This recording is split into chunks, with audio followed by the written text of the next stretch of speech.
السلام عليكم ورحمة الله وبركاته. ازيكم عاملين ايه؟ في بداية الفيديو بتاعنا زي المعتاد ما احنا متعودين في بداياته نترحم على كل امواتنا، ربنا يرحمهم ويغفر لهم ويسامحهم اجمعين، وندعي لكل اخواتنا واصحابنا وحبايبنا ربنا يشفيهم ويتم شفاهم على الف خير. وصفتي معاكم النهاردة وصفة حلوة قوي.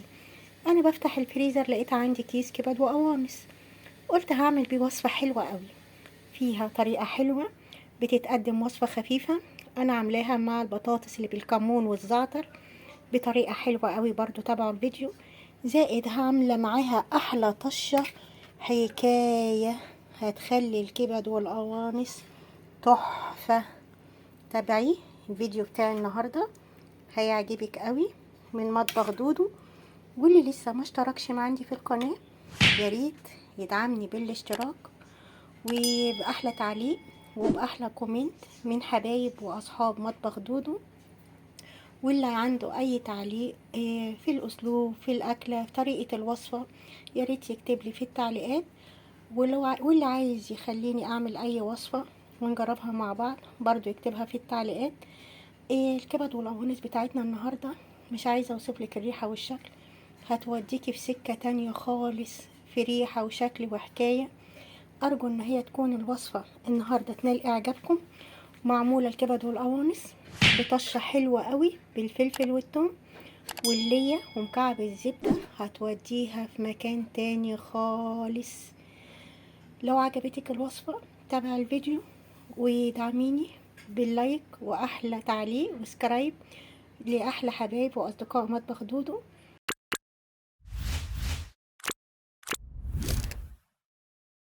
اول حاجه هنبدا وصفتنا النهارده.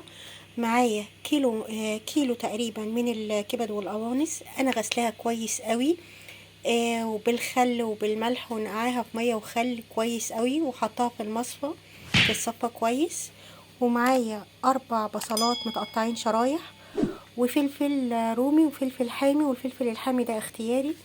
ومعايا بطاطس مقطعاها بس مقطعاها سميكه، صوابع سميكة يعني تقريبا البطاطساية كده لو صغيرة باخدها 4/4 ولو كبيرة بتبقى 6/6 يعني نص والنص ربعين. تعالوا معايا وشوفوا هنعمل الوصفة دي النهاردة ازاي.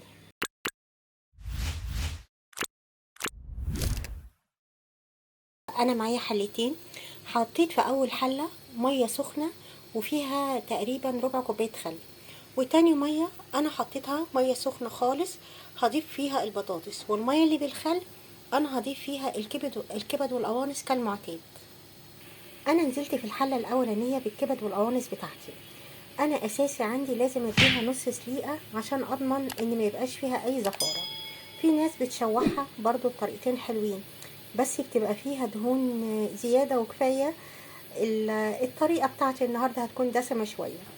وفي نفس الوقت الحلة التانية انا نزلت فيها بصوابع بطاطس اللي هي متقطعة سميكة حبة، وهسلقها برضو نص سليقة.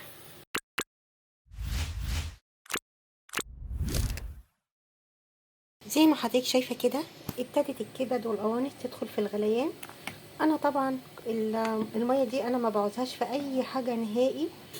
انا بعد ما الكبد والقوانص هتستوي هاخدها احطها في مصفى واشطفها كويس قوي وبعد كده اقطعها عادي. وفي نفس الوقت في الحلة التانية زي ما حضرتك شايفة انا حاطة فيها اللي هي البطاطس الصوابع السميكة. زي ما حضرتك شايفة كده الكبد والقوانص ابتدت تغلي وانا مش عايزاها تتهري. انا كده هطفي عليها واخدها احطها في المصفى بتاعتي واشطفها كويس قوي وارجع لكم تاني.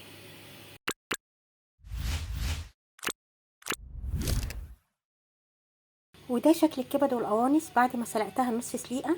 انا هقطع الكبدة نصين والقوانص 3 قطع و4 قطع زي ما حضرتك حابة.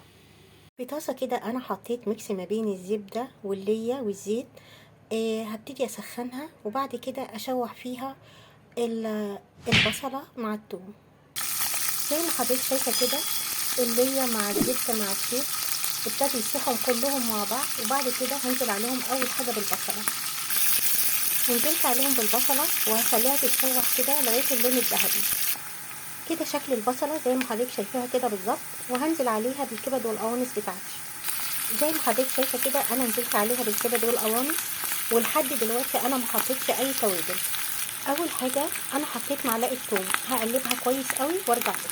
وبعد كده انا هحط البهارات بتاعتي، والبهارات دي زي ما انت حابه.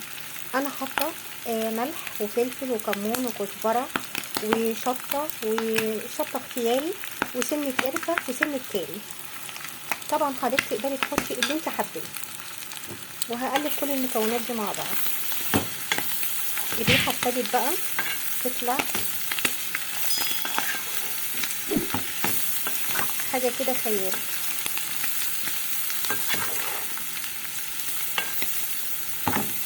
وهتعملي احلى صينيه كبد وقوانص. ولسه بقى في خطوه تاني الاخيره دي اللي هتوديها في سكه تانيه خالص. بعد كده هحط الفلفل. انا حاطه فلفل حامي وفلفل بني.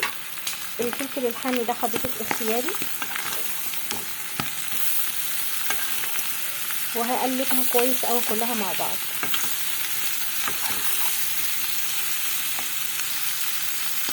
زي ما حضرتك شايفه كده بعد ما حطيت التوابل والفلفل وقلبتها كويس قوي اتشوحت كلها مع بعض. وعايزه اقول لك الريحه كده حاجه كده وهم. يا ريتهم يعملوا اختراع ازاي يعني في التصوير توصل لكم الريحه اللي انا شماها كده. انا عندي صينيه الكبد والقوانص بقت تمام. انا مش عايزه الفلفل يبقى، عايزه الفلفل يكون فيه قرشه كده حلوه. وتعالوا بقى شوفوا معانا هنعمل احلى طشه ليها ازاي.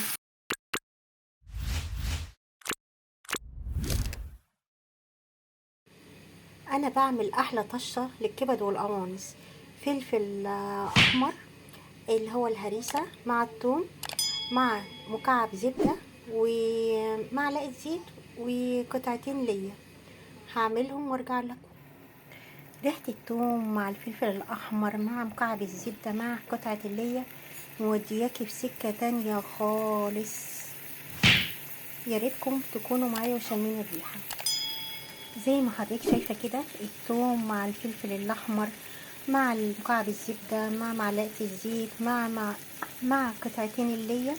وبعد كده هننزل عليهم بمعلقتين خل. مش قادره اوصف لك الريحه عامله ازاي.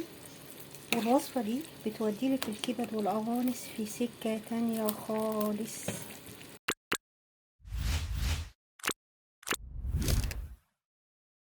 طاسه عندي البطاطس كريسبي حلوه قوي مقرمشه من بره وطريه خالص من جوه. كده البطاطس بتاعتي ابتدت تدخل في التحمير، تاخد لون ذهبي حلو قوي. وده كده طبق الكبده بتاعنا وطبق البطاطس. استنوا معايا شوفوا انا هقدمه ازاي بالظبط زي ما انا قدمته معاكم في بدايه الفيديو. في تركه بتخلي الكبد والقوانص تروح في سكه تانية خالص. حاجه كده بتخليها وهم وخيال. تابعوني واللي لسه ما اشتركش عندي في القناه امرا فضلا وليس امرا يتفضل ويشترك عندي ويشرفني باشتراكه. وادعموني باحلى كومنت واحلى لايك من احلى اخوات واصحاب ويشرفني باشتراكه.